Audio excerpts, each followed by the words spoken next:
If you're new here, my name is Corie. Welcome to my channel. I am 36 years old and I live in Victoria, BC, Canada. Today I'm just wanting to give you a few life updates. I feel like I'm in a really reflective time, and I'm making some changes to my lifestyle, to my thinking, and they may materialize into things you might observe on this channel. It's too soon to tell. Just thought it'd be a good chance to sit down with you and have a chat. Sorry, that was major ADD. Okay, we're good. I decided this past week that I was going to delete Instagram. I didn't delete my account, I just deleted the app from my phone. And this is certainly not something new for me. I do tend to go through these cyclical moments where I just find it to be too much. I've been finding it to be too much. And I just, on a whim, all of a sudden, it just became very clear to me that I needed some time away from the app. I had two accounts. I had my personal page, which really I rarely updated. And then I had my more creative page, which started as a personal finance page. And then more recently, I didn't feel super aligned with the confines of just personal finance. I wanted to open it up a little bit. And as a result, I started to feel completely overwhelmed with the fact that like my whole life was turning into content. Because I started with just personal finance, it was really easy to just focus in that one niche area. So there was a lot of my life that I didn't necessarily show.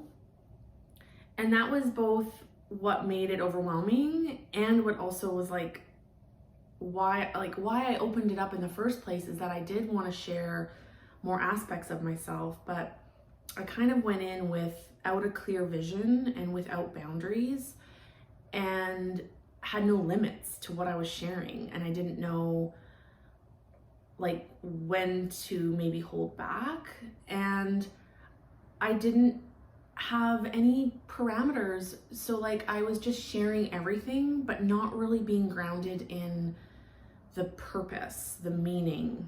I became completely overwhelmed. The work I have been doing lately a lot of it's been happening in this journal. And it's been a real curiosity around my need for external validation. The feeling that so much of my platform was ego driven. And I was writing a few days ago about the fact that I had less than 1,500 followers. So in the big picture, that's a pretty small audience. But I was treating it as though I had this booming business. And for some people, I think that would be paramount to envisioning their business and the platform that they wanted to create. But I was holding that vision of I want the audience, I want the recognition, I want the credibility, but I don't even know why. I don't even know what I'm really producing. I don't even know what I'm creating that would merit a larger audience.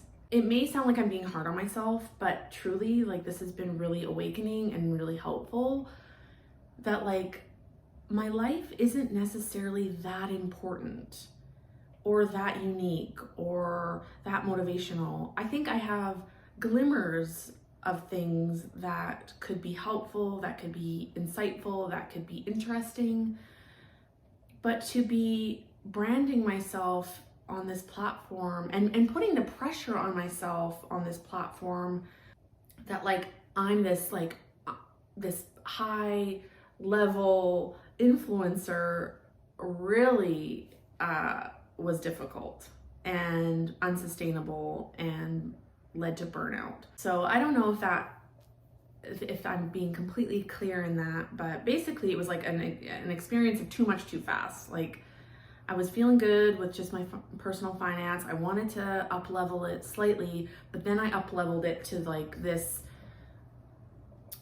the vision was so unclear.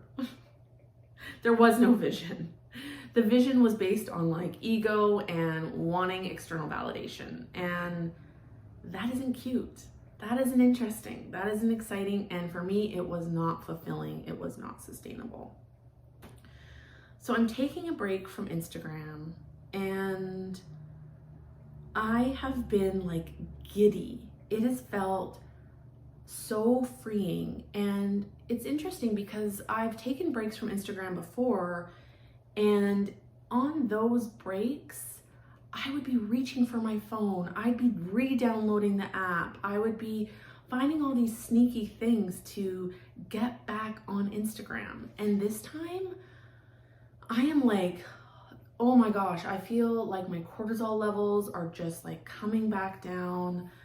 I'm feeling such a sense of calm. I almost feel like I'm off the hook. Like I'm like being sneaky, like I'm sneaking around, just like doing my life and not telling anybody about it. And it's like I'm skipping school, and I'm just laying low, undercover. And that just really speaks to the level of pressure that I was feeling. And it was only caused by myself. No one was putting that pressure on me. I actually feel like I was building a community of like really beautiful people and was engaging in really great conversations. It had nothing to do with the audience, the friends, the followers, and it had everything to do with the pressure I was putting on myself. So it's been really good. And what is coming up for me is that I do really want to spend more time examining that need for external validation. And I know that it comes from a place of not fully recognizing and valuing my own gifts, my own self. And that the Corie I'm projecting to the world is actually not the Corie that is in here. It's the Corie that is built on all these reflections of other people.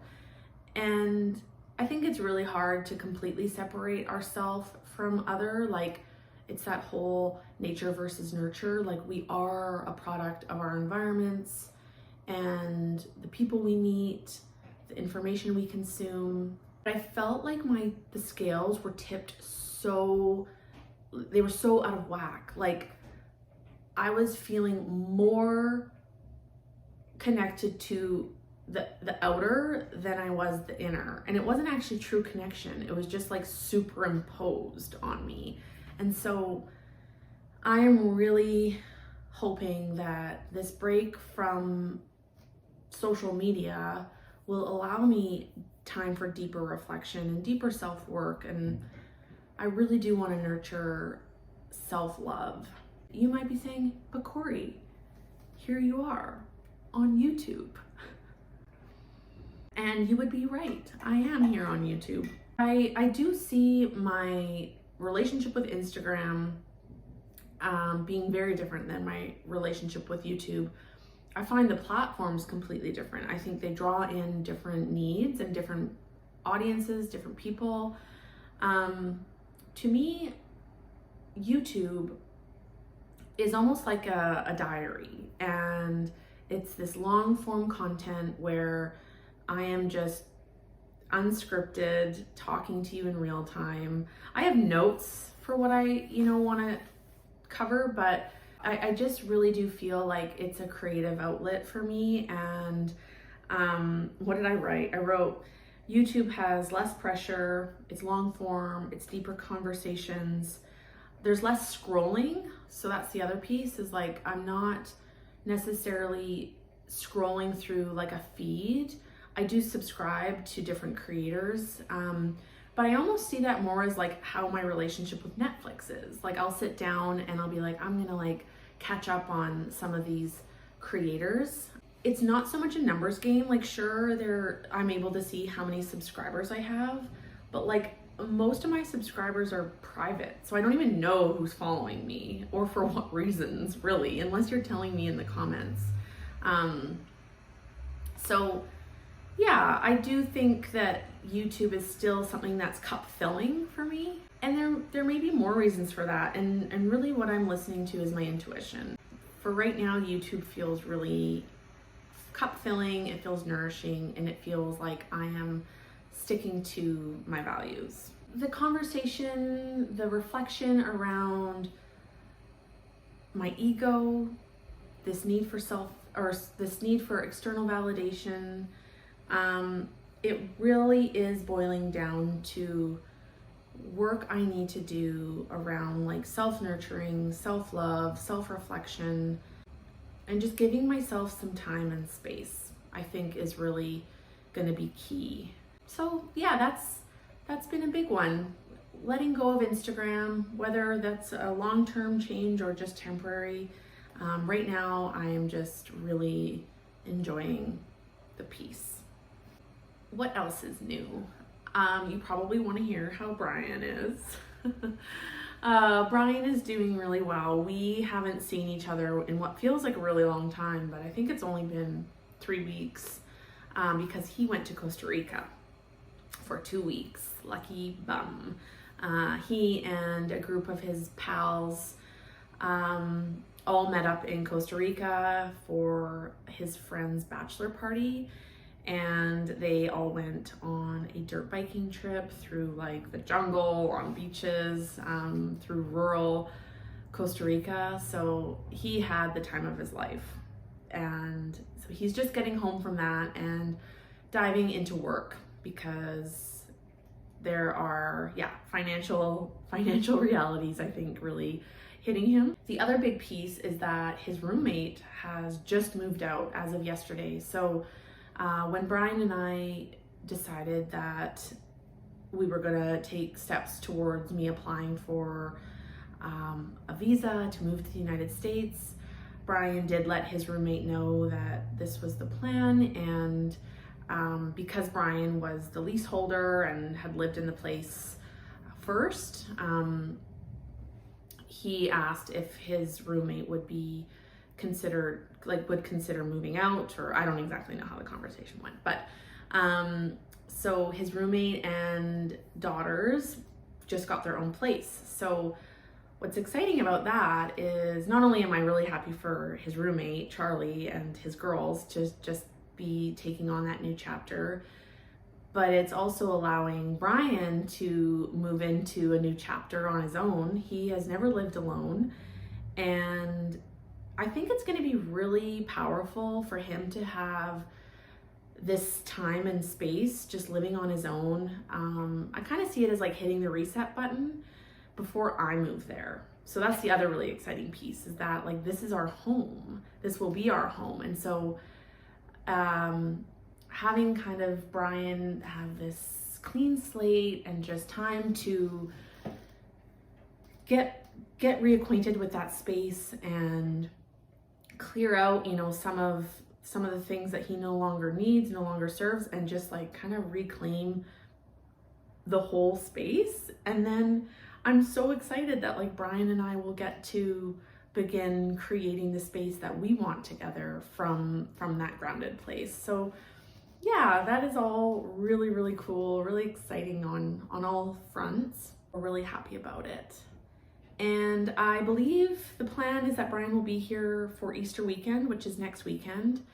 And what is also really exciting is that my brother, Ben, is getting married to his partner, Melissa. And Melissa is also American. So Ben and I, we both have American partners, and the difference with Ben and Melissa is that Melissa will be applying to move to Canada. So we're sort of swapping spots, which is really cool. So their wedding is on Saturday next week. So Brian will be here for that, and we'll spend a long weekend together. So all is good on that front.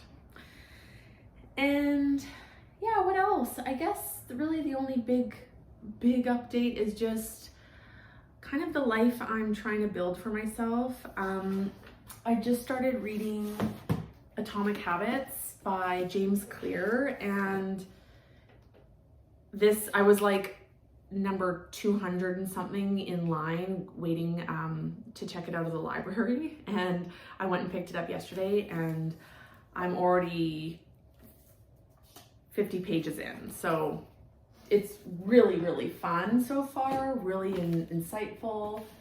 And he's already given me some reframes that I think are just like so important to, especially where I'm at right now, where I'm just like, I'm open to the learning, I'm open to the teachings, I'm open to the perspectives. So it's all about like building small, seemingly small changes, small habits that will then turn into bigger changes in your life. And he talks a lot about you would be better off, what is the language he uses? Let me just double check the language. He encourages people to focus on systems rather than goals. So he describes goals as like the end result. So the thing at the finish line. Whereas he sees the systems as all the things leading up to that end goal. And I mean, I think it's important to keep that end goal in mind and to know that like your end goal may change. So to have some flexibility with what that end goal really looks like. But I could really relate this to my running, because when Fiona and I started running regularly back in January, our initial goal was a half marathon in May. And at this point, we have now been running for, what is that, like January, like 4 months, something like that together. And it's like, yes, the marathon is still, or the half marathon is still important. It's still something that we're working towards. But so much of my success, my feelings of fulfillment, my feelings of connection, my progress, like within my body and my physical health and my physical ability, has been due to these 4 months, these systems, this regularity, this consistency, this connection with Fiona, this connection with myself. So, I mean, yes, it'll feel so freaking cool to cross that finish line and to have run my first half marathon, but the impacts of the journey have just been so profound that I just want to keep running. And the other thing that he talks about is like, so then what happens once you've achieved your goal? And so for me, it is about building sustainable systems, a sustainable practice that will allow me to keep running. Another really cool reframe he made is like making your goals or your habits founded in your identity, rather than framing it as like, I want to get better at running. I am more embodying like, I am a runner. Like, I'm a runner. And that is just so much more empowering, because it takes away the like everybody who runs, everybody who performs in some sort of like physical activity is an athlete. Like, you're already an athlete because you are putting in the time, the energy, the effort, and it's important to you. And so to reframe myself as a runner is so profound, because I actually didn't have a lot of confidence in myself when I started running, and I don't even know what I was expecting or like what measurable thing I was looking for. Like, what, once I run my first half marathon, then I'll be a runner? Hell no. Like, I am a runner. I'm running 2 to 3 times a week. I love running. I feel so fulfilled. I'm a runner. I'm an athlete. And to just like lead with that confidence and that assurance that like everything I'm doing is positive. Like, this is all really, really positive, really healthy. I'm doing it in a sustainable way. I found like a really good rhythm. I found people to share it with. So yeah, I'm just feeling all jacked up on this book. This book so far has been really helpful. I do need to keep in mind that like I can kind of go hog wild when it comes to like building new habits and new routines. I have also been making some dietary changes, which I'll talk about more in a minute, but like I think it's really important for me with that type of habit forming that I approach it from a really like healthy, balanced way, because I do have the personality type that can go to the extremes really easily, and I can be really rigid in my thinking. I can be really perfectionistic. So finding that sense of grace and balance is just going to be so important for me to stay true to these goals and not burn out. So not goals, habits, systems. We're gonna go into the kitchen, and I have I'm gonna be making these little energy balls. I was looking them up yesterday on Pinterest. So let's go to the kitchen, and I'll tell you a little bit more about what's been going on with my physical health and some changes that I'm hoping to make. So let's go.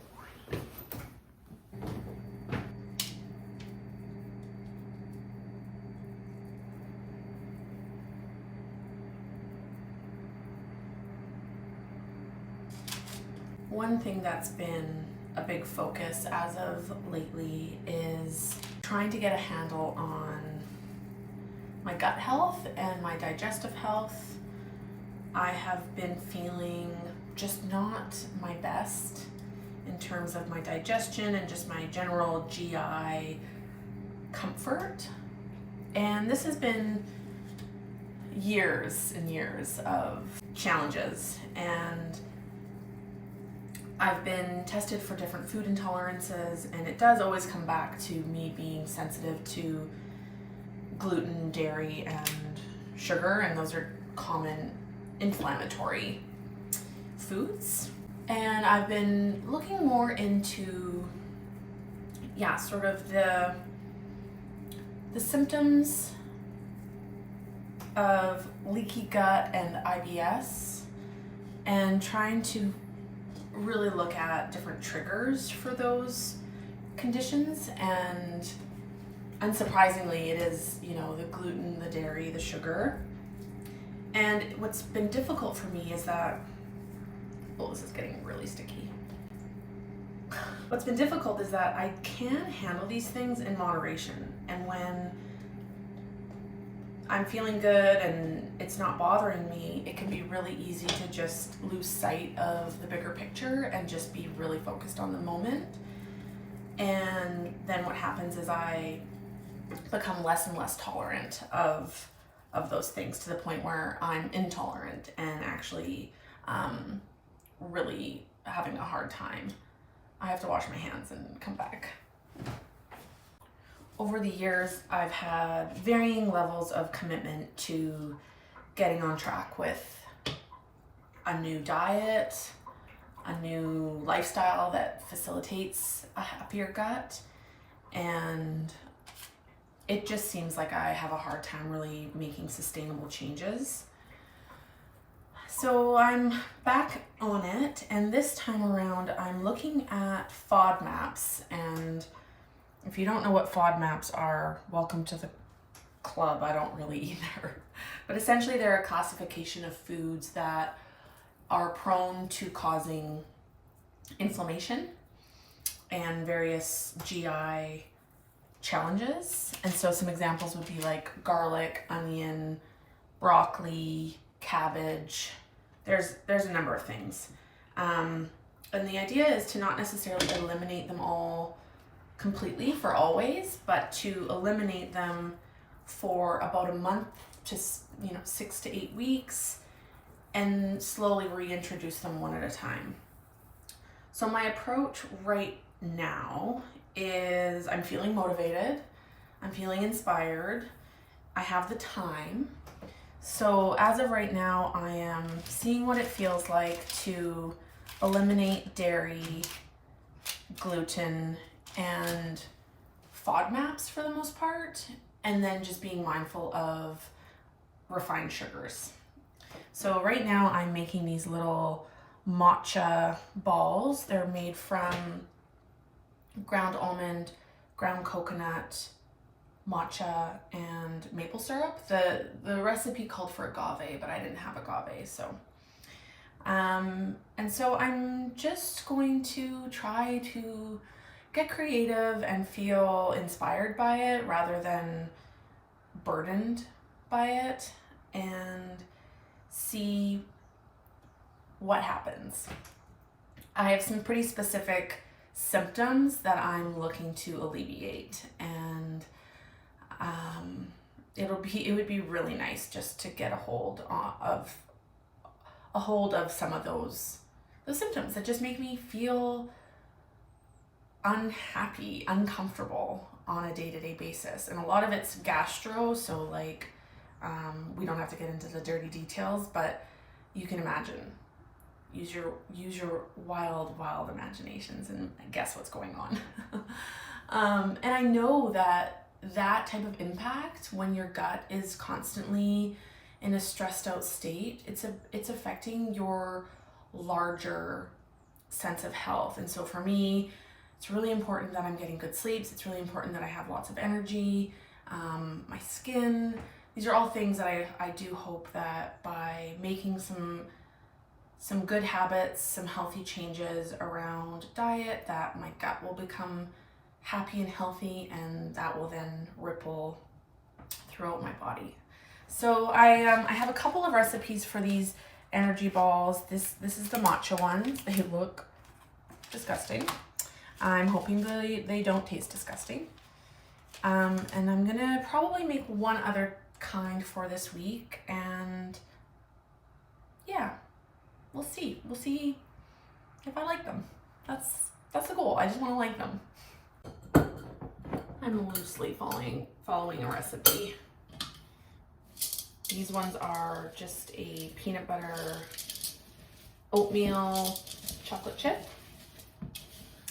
and I'm using gluten-free oats and a dairy-free chocolate chip. Our diet and nutrition is such a subjective topic, and it's really hard when you're trying to figure out what's going on in your own body. And you have to start by sort of comparing yourself to other people and taking the advice of doctors, naturopaths, nutritionists. But in my experience, I've never been able to follow a plan to a T. I've always had to stray away and find my own path. And sometimes these types of things can be really specific. Like with FODMAPs, there may be just one thing. Like it may just be broccoli that's really causing the inflammation and the discomfort, and everything else might be fine.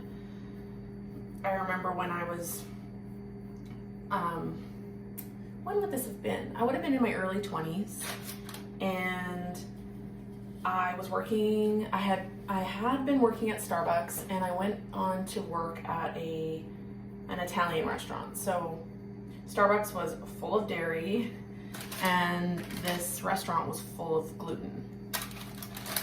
And I was experiencing the worst kind of bloating you can ever even imagine. Like, I felt pregnant. I felt like this giant, I felt like a balloon. Like, I felt so full of air, and I couldn't release it. Like, it just was sitting, and I would go to sleep with it. I'd wake up with it. I finally went to my doctor, and she put me on what she called the elimination diet. I don't know if that's still what it's called. I think there's various elimination diets, but this was so restrictive to the point where when I think about that time, I think about eating turkey breast and pears and white rice. And the idea was that you really scale back your diet and get super basic. So you're basically just eating things that have been proven to be very anti-inflammatory, very easy on your system, and you slowly start incorporating everything back in one at a time. But the thing was that if you experienced discomfort or any of your symptoms came back, you had to start back at scratch. So there was no way I could do that. There was just no way. I lost my motivation very quickly. So I ended up just being gluten and dairy free for probably 2 years. And that was a big change at the time. But then one day I just decided, you know what, I'm just gonna eat gluten. I miss it. I want whatever this is, or I want dairy. And the symptoms came back, but like so slowly and so much less severe that I've just been kind of living in minor discomfort ever since. Like nothing bad enough to, you know, need to go to the doctor, because I kind of now have an understanding of what it is. But I'm just getting to the age too where I know that like long-term effects of inflammation can cause all kinds of illness and disease, and I'm just not about that. I don't want that for myself. I don't want that for anybody. So we're just making some small changes, small at first, that maybe will have larger impacts. That's the hope. These ones are a lot cuter. Let me see if I can show you.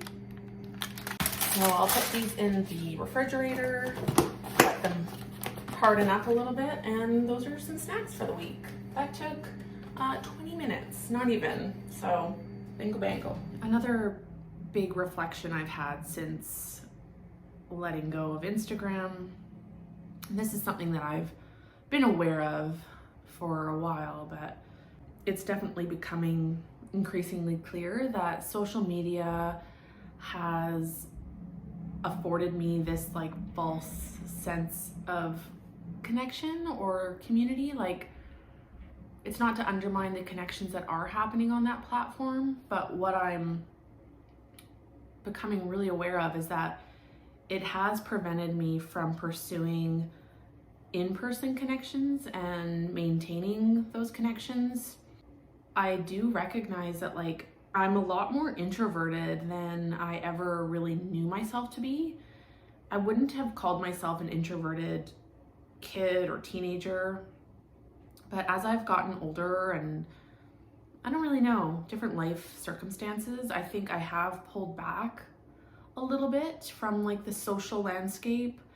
And I did the 16 personalities personality test recently, and it really did confirm that like I am like 59% introverted or something like that. But that like I've never really been one to gravitate towards like big groups or crowds or like be a part of like a large network, and that I am a lot more inclined to gravitate towards like a few closer friends. And yeah, I'm just at a strange cycle in my life where friendships have been changing quite a bit in recent years. A lot of my friends are parents. A lot of us are suffering from the effects of burnout, and I know there's mental health challenges that are at play. I've let go of certain friendships in recent years, and some friends have moved away. So I'm feeling a little isolated in that regard. I wouldn't go as far as saying that I'm lonely, because I do operate quite well on my own, but I would like more social connection and more opportunities to share experiences with people and like do things together. I'm really good at doing things on my own, but yeah, I don't always want to do them on my own. I think the fact that Brian and I are also navigating long distance plays a role in that. Like, I talk to him every day, but I don't get to see him every day. Sometimes I don't see him, I only see him about once a month. And so that's hard at times. And without the distraction of social media, I think I'm just like becoming a little bit more in touch with that feeling. And I don't have the answer at this stage, but I am just recognizing it. social media can keep you feeling really busy. And when you shed back the layers, you're not that busy, you're just distracted. So I'm really grateful for this time of awareness and how it's going to translate into how I spend my time. I was also realizing, like, when I was on Instagram, I was talking a lot about like habits and healthy habits, you know, creating routines, things like that. And I was growing resentful because I never felt like I had enough time, because a lot of the habits I wanted to create were around like personal wellness. So reading, running, bedtime routine, skincare, things like that. And I felt that I was always rushing them to the very last minute. And now that I've removed my Instagram scrolling, I have so much more time for those things. And I'm like, oh, like I was just not able to implement them because I had this big distraction in the room. So I don't think the sustainable goal is to never have social media again, but I do think really reevaluating my relationship with it and the role it plays in my life will be pretty important moving forward. So we're just learning. We're learning, we're growing, we're changing, we're moving. We're fucking up. It's all part of it. I just wanted to bring you up to speed on a few areas of my life that feel like they are in an ebb and flow, that they're in a bit of a spring cleaning. I'm reevaluating things, and I know this is where I'm supposed to be. If you haven't already, please subscribe to my channel and give this video a thumbs up. I do really appreciate engaging with you all in the comments section, so always I am there to chat. And I think I'm just gonna go out and enjoy some of this sunshine, get my Sunday on. So thanks for watching, everyone, and I'll check in with you soon.